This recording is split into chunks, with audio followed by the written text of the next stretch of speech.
Now, I can't believe how bad it's gotten. I mean, it's here. We all know we're screwed. The question is, if it's going to get worse, what do we do? The good news is this: if it gets worse, you still have time to prepare. That is money supply. It's M2. You have just too much money in the system. But the question is, so what's going to happen? Let's say they raise interest rates, they push us into a recession. That's going to crush a lot of small businesses, and if prices go up, I think the problem is in the bond market. That's my concern. Then the repo market, which is short term, as short as it gets. So I'm watching all this stuff. I want to know what a person can do. In 1913, the Fed is the third central bank America has had, because every president has warned against central banks, like the Bank of England. And the Fed is not federal, it has no reserves, and it's not a bank. It's a cartel of banks. And in 1913, the Fed, the third one, was created, starting with President Washington, said, do not have a central bank. Since, 1776. Not only was the Fed created in 1913, so was the taxman. You know, the Beatles always sang about the taxman. Well, in 1913, the 16th Amendment was passed, which caused America to be taxed. And almost up to that point, until 1913, America was a tax-free nation. So what does that tell you? For money to exist, taxes had to exist. Hear me out. For money to exist, the dollar or the pound, taxes had to exist. So it was one of the biggest scams going.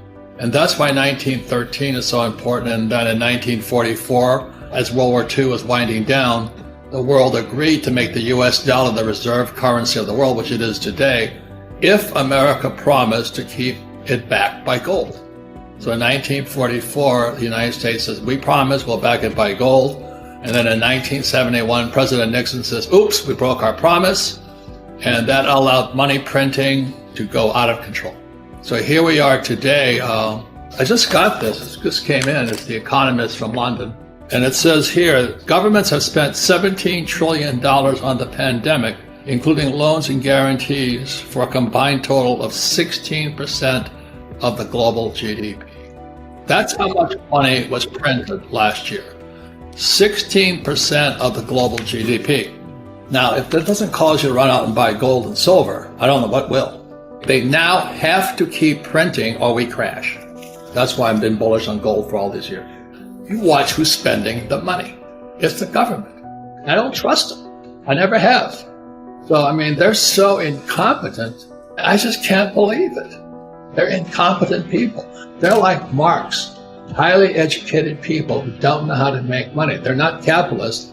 They're socialists. And if you understand that, in a few years, you're going to find out these banks are in serious trouble because of debt. Because all the Fed and the Bank of England has to do is print more money. And as long as people will accept this toilet paper like this, people are happy. But the moment one day somebody says, oh my God, $10 billion, well, it's not worth it. I was in Zimbabwe. This wouldn't buy me an egg. What's screwing us all up are academics. The academic elite, the liberal left and all this, I don't know where their heads are at, but they're not up in air. And so the Fed fits into that category, the Bank of England fits into that category. They're doing all these projections and all this, but they're not attached to reality. When you look at the numbers, is that we're already in a depression. In other words, if the economy's been growing at 3%, it's only growing at 2%. That's a technical depression.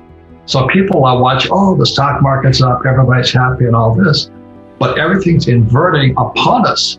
So just recently, the euro-dollar curve inverted. Every time that has happened, it was followed by Lehman Brothers and it was followed by COVID. America is going Marxist.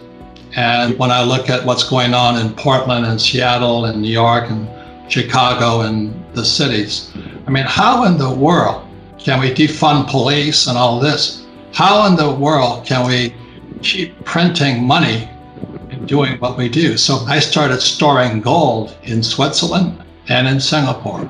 So in case I had to run, gold and silver are flight capital. And the problem is most people don't know the difference between a Marxist and a capitalist. Economics taught in military school are different than the economics taught in business school. Military economics is different than civilian economics. So in military school, this is in the 60s, my economics teacher said, who kills more people? It was socialist or capitalist.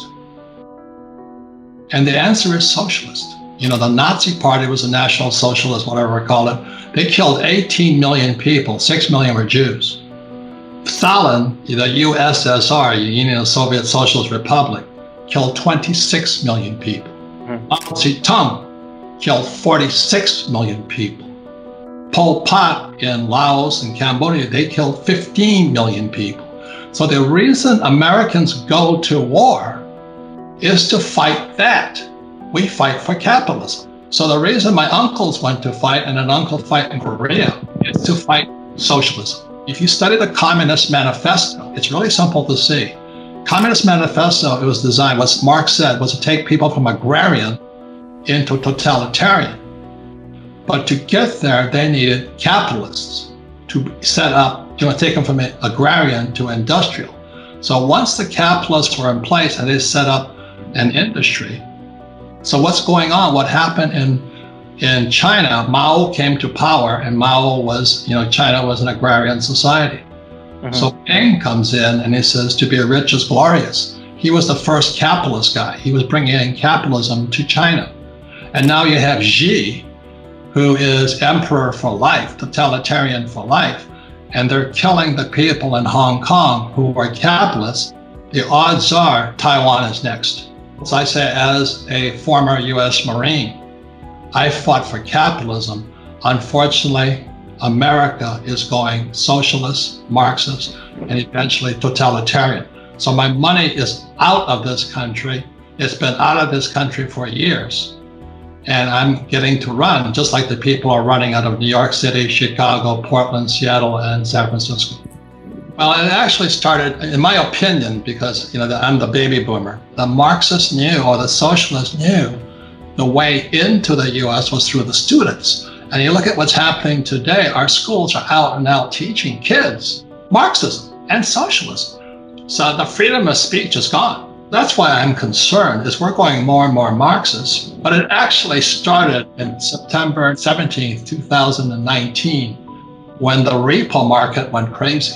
The repo market interest rates went from like 2% to 10%. But that was indication that the Fed and the Treasury were going bankrupt. So what happened when the repo market went crazy in 2019, the Fed and the Treasury stepped in and took over the repo market. And then they started manipulating prices. So that was September 2019. December 2019, oh my God, COVID, Wuhan. Right. So I criticized that. I said, there's something fishy going on. Well, as you know, if you criticize any of that stuff, vaccines and all that, the mob comes after you. You look at the doctors who said, COVID is BS, they get fired, they get taken off. If that's not Marxist, if that is not the First Amendment being destroyed, I don't know what is. And then to get accused by the Washington Post, which is Bezos' bunch, and I have no defense. The question I have, is this biological warfare? That's my question. Being a military guy, a Marine, I'm not that bright, but I get suspicious. See, those are the questions that suspicious minds ask. When I look at that, I say, how does this Fauci have the power to basically destroy capitalism when the facts state that COVID does kill people, but it kills a certain group of people? It doesn't kill everybody.